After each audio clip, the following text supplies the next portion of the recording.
اللہ تعالیٰ نے ایک واقعہ بیان کیا ہے حضرت موسیٰ اور حضرت خضر علیہ السلام کا، کہ حضرت موسیٰ علیہ السلام عزم مصمم کر کے جب چلے تو اللہ فرماتا ہے کہ ہم نے حضرت موسیٰ علیہ السلام کو جس بندے کی نشانی بتائی تھی وہ بندہ ان کو وہاں مل گیا۔ سفید چادر اوڑے حضرت خضر علیہ السلام وہاں لیٹے ہوئے تھے، تو یہ جا کے ان کے پاس کھڑے ہو گئے کہ حضرت میں آپ کی خدمت میں اس لیے آیا ہوں کہ اللہ نے آپ کو جو خصوصی علم عطا کیے ہیں میں ان کو سیکھنے کی غرض سے آپ کی چوکھٹ پہ آیا ہوں۔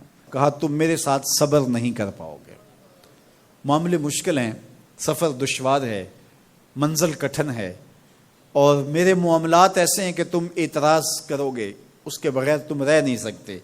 حضرت موسیٰ علیہ السلام نے کہا اگر اللہ نے چاہا تو آپ دیکھیں گے میں صبر کروں گا اور آپ کے کسی حکم کی کسی کام کی میں نافرمانی نہیں کروں گا، کسی کام کا انکار نہیں کروں گا۔ کہا کہ اچھا شرط یہ ہے کہ جو میں کروں اس پر تم اعتراض نہیں کرو گے، سوال نہیں کرو گے، یہاں تک کہ میں خود ہی نہ بتاؤں۔ تو کہا کہ یہ شرط ٹھہری، میں کوئی بات نہیں کروں گا۔ فانطلقا، دونوں چل پڑے، دریا کے پار جانا تھا۔ جو کشتی کا مالک تھا، کشتی بان تھا، وہ حضرت خضر علیہ السلام کو جانتا تھا تو اس نے کرایہ بھی نہیں لیا، لیکن جب کشتی پر سوار ہوئے تو عصا مار کے حضرت خضر علیہ السلام نے کشتی کا ایک پھٹا توڑ دیا۔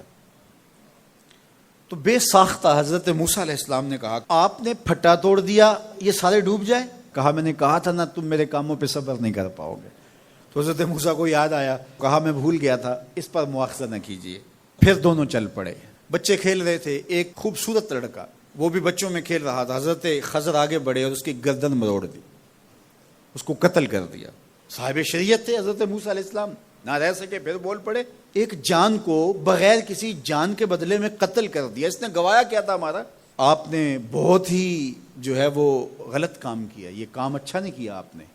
کہا میں نے کہا نہیں تھا کہ تم میرے ساتھ صبر نہیں کر پاؤ گے۔ کہا ایک موقع اور دے دیجئے، اب اگر میں نے کوئی اعتراض اٹھایا تو پھر دوبارہ مجھے آپ اپنی صحبت میں نہ رکھیے، عذر تمام ہو جائے گا۔ پھر دونوں چل پڑے، یہاں تک کہ ایک بستی میں دونوں آئے تو آپ نے بستی والوں سے کہا کہ ہم مہمان ہیں، آپ ہماری مہمان نوازی کیجیے، کھانا کھلائیے۔ تو انہوں نے انکار کر دیا، کہا کہ ہم تو آپ کو بلایا نہیں ہے، آپ خود آئے ہیں، آپ اپنے کھانے کا خود انتظام کیجیے۔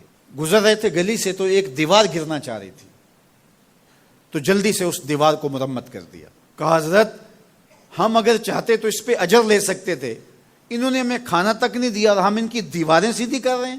کہا اب تمہاری میری جدائی ہو گئی، تم نے یہ بھی اعتراض کر دیا۔ تو انہیں یاد آیا کہ وہ یہ بھی اعتراض ہو گیا، اب میں تمہیں بتاتا ہوں کہ یہ 3 کام میں نے کیوں کیے۔ اللہ اکبر۔ اب سنیے، قرآن ہمیں بتاتا ہے کہ ظاہری علم بھی ہوتا ہے لیکن کوئی باطنی علم بھی ہوتا ہے۔ کہا وہ پہلی بات کشتی والی سنو، یہ 2 مسکین بچوں کی کشتی تھی، ان کے گھر کا چولہا اس کی کمائی سے جلتا تھا۔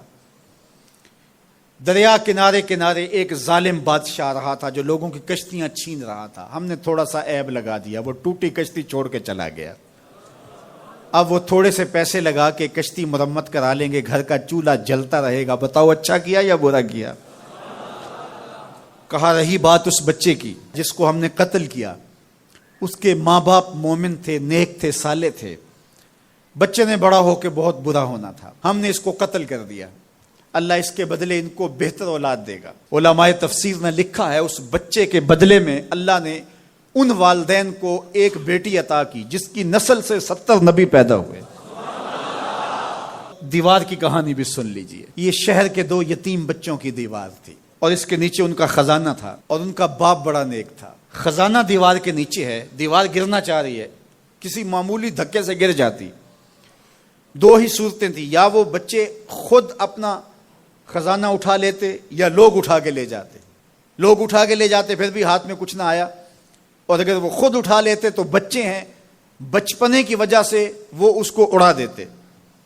تو ہم نے اس کے اوپر دیوار کھڑی کر دی، جب تک وہ اس قابل نہیں ہو جاتے کہ یہ خزانہ نکال کے اس کو صحیح مصرف پہ لگا سکیں، اتنی دیر تک دیوار گرے گی نہیں۔ اللہ اکبر۔ وہ کسی وجہ سے دیوار قائم رہے گی، اور جب وہ اس عمر کو پہنچ جائیں گے جس عمر میں وہ اس خزانے کو سنبھال سکیں گے تو پھر دیوار خود بخود گر جائے گی اور یہ خزانہ نکال کر کے اپنے کام پہ لے آئیں گے۔ میں جب پہلی مرتبہ اس کو جو ہے وہ غور کے ساتھ تلاوت کیا تو مجھے یہ لگا کہ اس کا انطباق پاکستان کے حالات پہ بھی ہو سکتا ہے، اس لیے کہ یہ بھی یتیموں کا سرمایہ ہے۔ کتنے یتیم روتے بلکتے رہ گئے اور ان کے سر سے جو ہے وہ سائے اٹھ گئے اس وطن کے لیے، لیکن میرے مالک نے اس ملک کے خزانوں پر گہرے پہاڑ اور بڑی بڑی دیواریں کھڑی کر دی ہیں۔ جب تک یہ قوم بلوغت تک نہیں پہنچے گی اتنی دیر تک وہ خزانے ظاہر نہیں ہوں گے، اور جب یہ قوم اپنی بلوغت تک پہنچے گی، شعوری بلوغت، فکری بلوغت، علمی بلوغت،